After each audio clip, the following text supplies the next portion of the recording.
Bakit kailangan natin magmahal sa maling panahon at pagkakataon? Bakit kailangan pa kitang makilala sa hindi ko inaasahan pagkakataon? Ngunit dumating ka kung kailan hindi na tayo parehong malaya.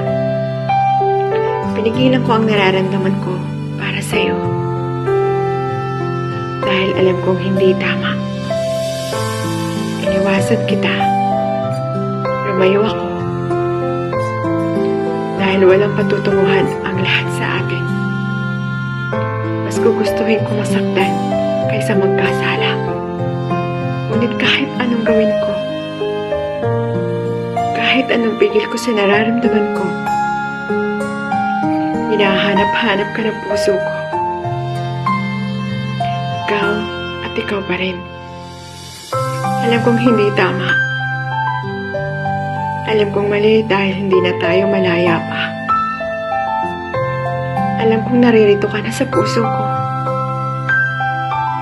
Alam kong minamahal na kita. Ngunit kahit anong gawin ko, hindi ko kayang pigilan ang nararamdaman ko. Sabi nila, lahat ng bagay at nangyayari sa atin ay may dahilan. Ngunit ano nga bang dahilan? Bakit sa ganitong pagkakataon tayo nagkakilala? E minsan sa isip mo, ayaw mong mangyari, nangyayari.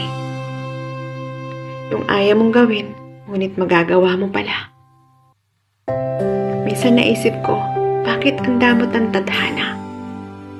Ang daya-daya ng kapalaran. At ang damot ng pagkakataon.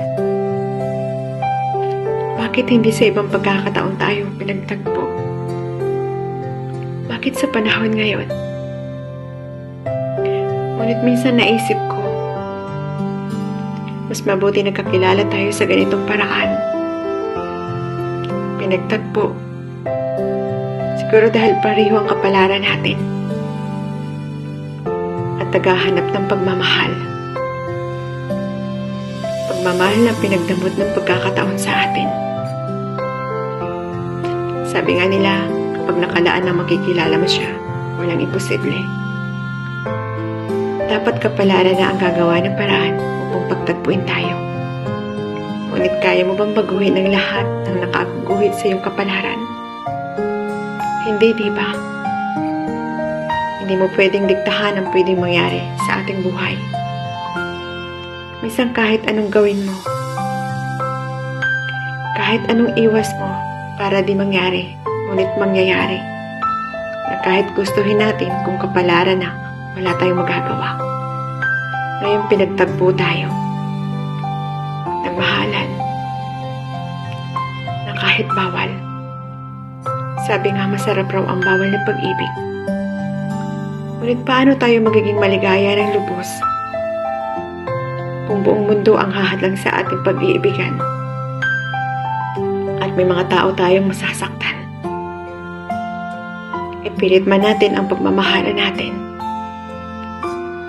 Hanggang saan at kailan? Na pwede natin itago ang bawal na pag-iibigan. Sapat na ba ang pag-ibig natin upang ipaglaban natin ang bawal na pag-ibig? Alam kong darating ang oras, ang lahat ng ito'y may hangganan.